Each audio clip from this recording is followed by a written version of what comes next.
Hi guys, and welcome to another video. So as you can see, we are back now. We do have internet in my new gaff. So in terms of a setup, we've spoke about it in the previous video. A lot of you guys give me some ideas for different things. I am going to wait a little bit of time before I can get some money together, and I am going to get a sort of a divider behind me, I think, and start hanging shirts over it. I think that'd look decent. I really don't want to start nailing stuff to the walls of my new gaff. So that is where we're at the minute. But for the time being, this is what we're going to have. This is what we're going to be dealing with. I know it doesn't look great, but there we go. It's something, isn't it? But yeah, so in this video, I'm going to discuss the most recent result, of course, against Swansea. And then last night, a lot of our first team players, or at least fringe players for the first team, who haven't had too much game time, they did take part in an under-21 game against Leeds, which didn't quite go according to plan either. So I just want to go over my sort of thoughts and discussions over that.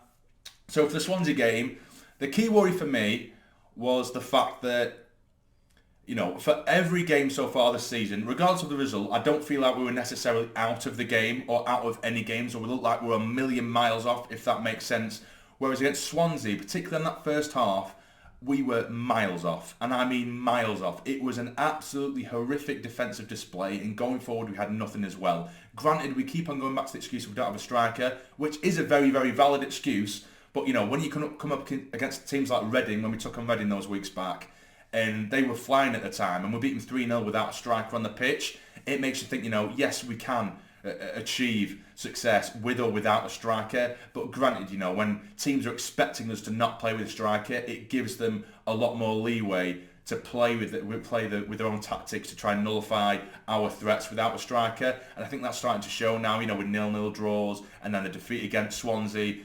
And it is looking quite poor at the minute because of how toothless we look up front.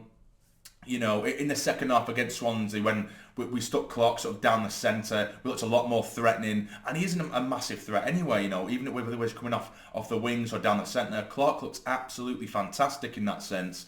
And he did get himself a very, very good goal. But then after that, Swansea seemed to take control again. And, you know, the worry for me was just how unbelievably poor we were in that first half. You know, you can be as toothless as you want without a striker. That's fair enough going forward because, like I say, you don't have a striker. But defensively, the amount of space their strikers and their forward line in general were finding. You know, Joe looked top. He looked an absolute nightmare, but we made it so easy for him.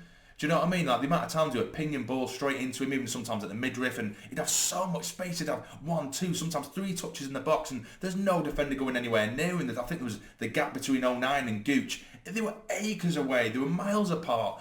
And, you know, as much credit as I give to Gooch, you know, he gave one of his sort of really poor defensive displays, as did a lot of those players last Saturday. So that was very, very worrying for me. Very worrying. And you'd like to think that maybe we can pick ourselves up again this weekend against Wigan.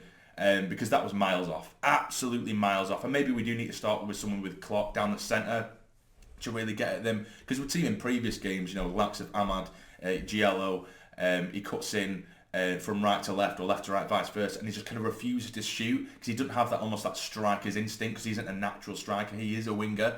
So that's a big frustrating point as well. You know, when you have all these midfielders and these architects, they're creators of goals, and sort of necessarily goal scorers, are they? Of course they can chip in, but we don't have a striker on the pitch. You need someone to take responsibility, and none of the forward line at the minute are, apart from Clark maybe, who does want to try and make something happen.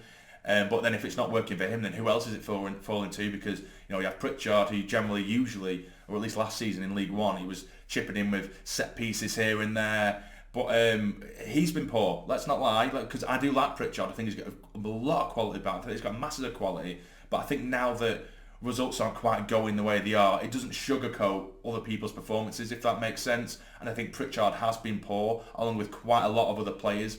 I've seen a lot of people almost scapegoat Dhannoo, which I think is massively unfair. I don't think he's been great by any stretch of the imagination. He's very inconsistent, you know. And I think probably the most brutally honest way to put it with Dhannoo at the minute is his inconsistency. When he is on form, he's the best midfielder we've got, in my opinion, in terms of central midfielders. He is our best central midfielder when he is on form. When he's not on form, you know, there's only so good a player who gives you a good performance, 1 in 10, you know, 1 in 10 performances, you know, there's only so far that can get you.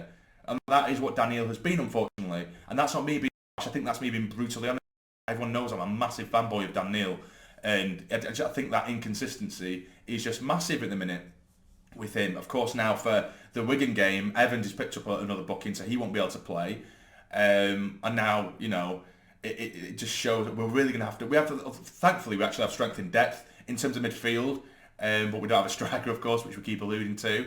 But now, moving on to this under-21s game, we had plenty of players, that haven't played a little bit. We had Jewison Bennett, we had Bar, Matete, you had Mishu playing, you had Ahmad playing, Bailey Wright, Sirkin. Plenty of players there that you'd think should be able to take on an under-21 lead side. And granted, I didn't see the game or watch the game in full. I saw plenty of little clips on social media, as well as reading full match reports. And apparently it was very lacklustre. Glimpses of quality from Ahmad, who was trying his best.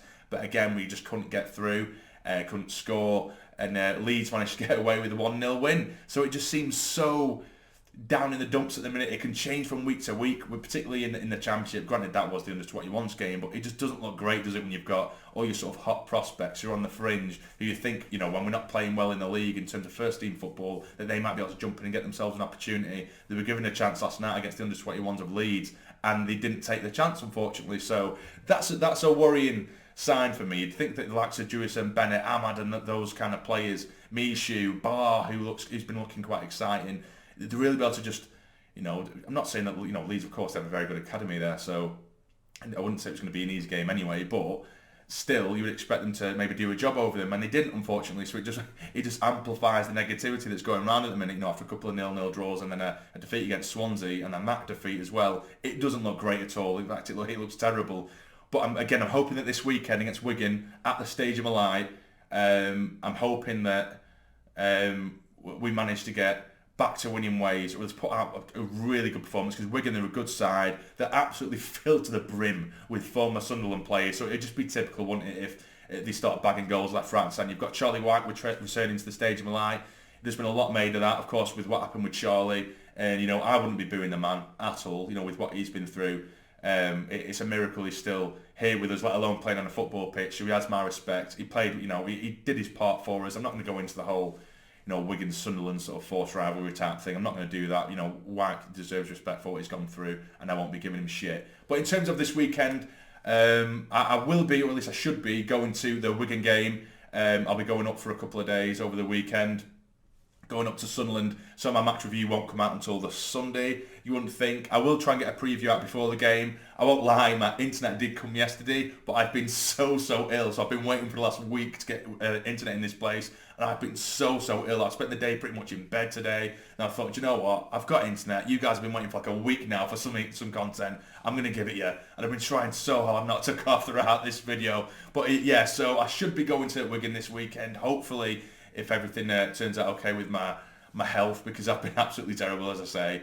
But yeah, so hopefully I meet loads of you guys up there and we have a laugh and a pint or two maybe. But hopefully we can get back to winning ways. We should get a preview out beforehand anyway in a couple of days for the Wigan game. But there we go, guys. Hope you're all doing well. What do you guys think of the game against Swansea and of that under-21s game last night? Do you think too much into that or not, or do you think it's just good that they get a bit of a run out, and a bit of a bit of legs in them, out of a bit of game time? What do you think? Let me know in the comments down below. But if you have enjoyed, hit the like button and subscribe if you are new to the channel to become a fully fledged member of the Sarny Army. But for now, take care and stay jammy.